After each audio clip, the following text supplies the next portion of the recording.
Hello everyone. Today we will learn about ionic bond. But first let us know what are chemical bonds. So chemical bonds are the bond between the chemical compound.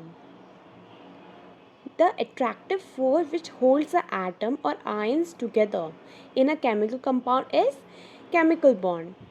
मतलब जो chemical bond है वो क्या करके रख रहा है, एक ऐसा अट्रैक्टिव फोर्स है जो एटम्स को आपस में होल्ड करके रख रहा है, या फिर हम बोल सकते हैं मॉलिक्यूल्स को एक साथ जोड़ के रख रहा है। सो केमिकल बॉन्ड्स आपके दो टाइप के होते हैं, एक तो क्या है आयनिक बॉन्ड, दूसरा आपका होता है कोवेलेंट बॉन्ड। उसके बारे में हम नेक्स्ट वीडियो में पढ़ेंगे।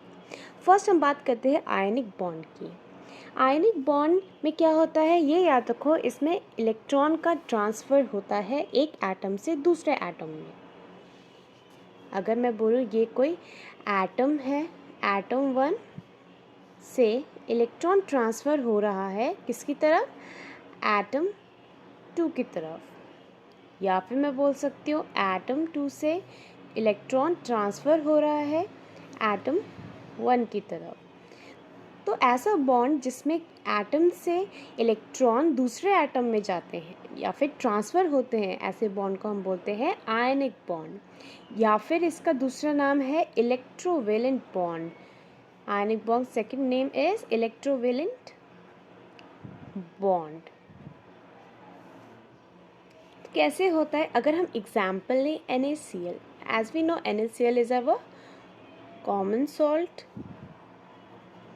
Na सोडियम क्या होता है आपका पॉजिटिव और क्लोरीन क्या होता है आपका नेगेटिव होता है। अगर हम इनको अलग अलग लिखें तो सोडियम का एटॉमिक नंबर होता है 11 एंड क्लोरीन का एटॉमिक नंबर होता है 17।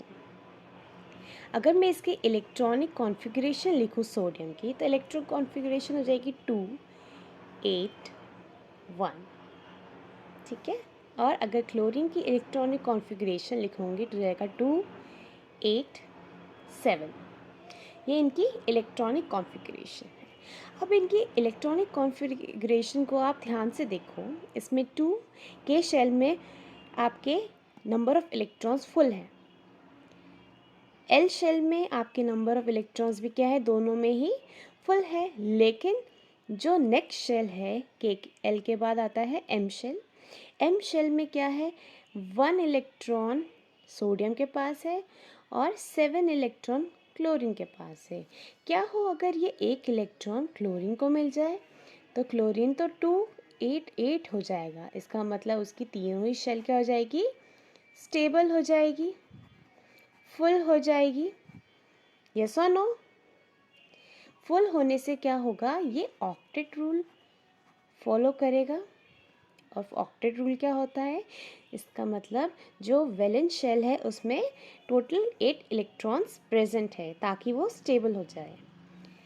अब इसने तो क्या करा, सोडियम ने क्या करा, अपना 1 इलेक्ट्रॉन क्लोरीन को दे दिया और क्लोरीन क्या बन गया, स्टेबल बन गया। लेकिन सोडियम की इलेक्ट्रॉनिक कॉन्फ़िगरेशन अब हो जाएगी 2 8। इसका मतलब इसकी केवल एल शेल भी क्या है, फुल है।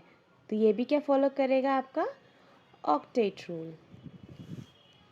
तो इसमें आयनिक बॉन्ड कैसे बन रहा है, आयनिक बॉन्ड हमने पढ़ा इलेक्ट्रॉन के ट्रांसफ़र से। सोडियम से एक इलेक्ट्रॉन ट्रांसफ़र हुआ क्लोरीन में। अगर हम इसका स्ट्रक्चर देखें, हम देख सकते हैं ये आपके सेंटर में होता है न्यूक्लियस।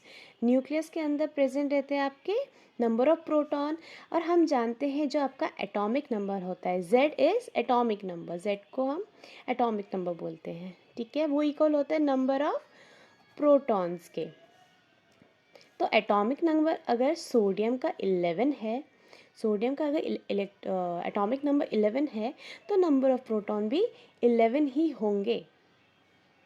और मोर ओवर एटॉमिक नंबर अगर 11 है तो नंबर ऑफ इलेक्ट्रॉन भी क्या होंगे, 11 होंगे। जितना एटॉमिक नंबर उतने नंबर ऑफ प्रोटॉन और उतने ही नंबर ऑफ इलेक्ट्रॉन। अब ये क्या है हमारा न्यूक्लियस, न्यूक्लियस में क्या हो जाएगा, प्रोटॉन प्रेजेंट है जो क्या है आपका 11। अब हम बनाएंगे फर्स्ट शेल। फर्स्ट शेल आपकी कौन सी शेल होगी, के शेल। सोडियम में के शेल में कितने हैं, 2। अभी तो कितने हैं, पहले हम ये वाला स्ट्रक्चर बनाएंगे ओरिजिनल वाला। तो 2 8 1, इसमें कितने इलेक्ट्रॉन हो जाएंगे? 2। नेक्स्ट वाले में कितने हो जाएंगे? 8। 1 2 3 4 5 6 7 8। और हमारे पास अभी एक इलेक्ट्रॉन और है, तो हम उसे नेक्स्ट शेल में फिल कर देंगे। ठीक है, सो फर्स्ट वाले में कितने हुए? 2। सेकंड वाले में कितने हुए? 8। और थर्ड वाले में 1। तो इसकी इलेक्ट्रॉनिक कॉन्फ़िगरेशन कितनी थी? 2 8 1 सोडियम की। लेकिन अगर मैं क्लोरीन के लिए बनाऊं, क्लोरीन के लिए कैसा स्ट्रक्चर बनेगा?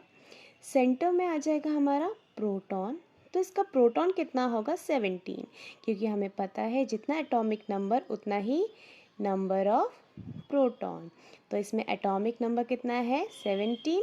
तो प्रोटॉन भी कितने हो जाएंगे? 17। इसे मैं यहाँ बना देती हूँ, proton 17। This is nucleus. Nucleus के अंदर ही प्रेजेंट रहता है आपका प्रोटॉन। ना फर्स्ट शेल में कितने इलेक्ट्रॉन्स आएंगे? 2। तो हम कितने इलेक्ट्रॉन भरेंगे? 2। नेक्स्ट शेल में कितने हैं? 8। तो हम कितने बनाएंगे? 8। 1 2 3 4 5 6 7 8। 8 इलेक्ट्रॉन। नेक्स्ट उसमें कितने हैं?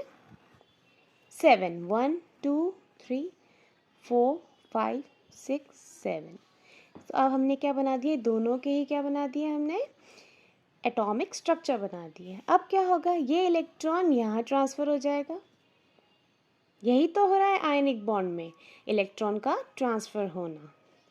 इलेक्ट्रॉन जब ट्रांसफ़र हो जाएगा तब आपका कितना हो जाएगा? आपका सोडियम ने कितने इलेक्ट्रॉन लूज़ करे? 1। तो सोडियम में हम लगा देंगे 1+। ठीक है। क्लोरीन ने कितने इलेक्ट्रॉन गेन करे? क्लोरीन ने करे 1 इलेक्ट्रॉन गेन, तो नेगेटिव का साइन आ जाता है। इसलिए तो हम NaCl Na+Cl- बोलते हैं, क्योंकि इसकी इलेक्ट्रॉनिक कॉन्फ़िगरेशन 2 8 हो जाएगी और इसकी कितनी हो जाएगी? 2 8 8। हम ऐसे भी लिख सकते हैं, सोडियम 1 वैलेंस इलेक्ट्रॉन, ये लुईस स्ट्रक्चर है। इसने क्या करा? जब ये क्लोरीन के साथ कंबाइन हो रहा था तो इसने क्या करा? बॉन्ड बनाने के लिए क्लोरीन को एक एटम दे दिया। 1 2 3 4 5 6 7 8। एक एटम दे दिया और क्लोरीन क्या बन गया? फिर स्टेबल बन गया। फिर जाके हमें मिला हमारा NaCl। I hope this is clear to you. This was all about ionic bond.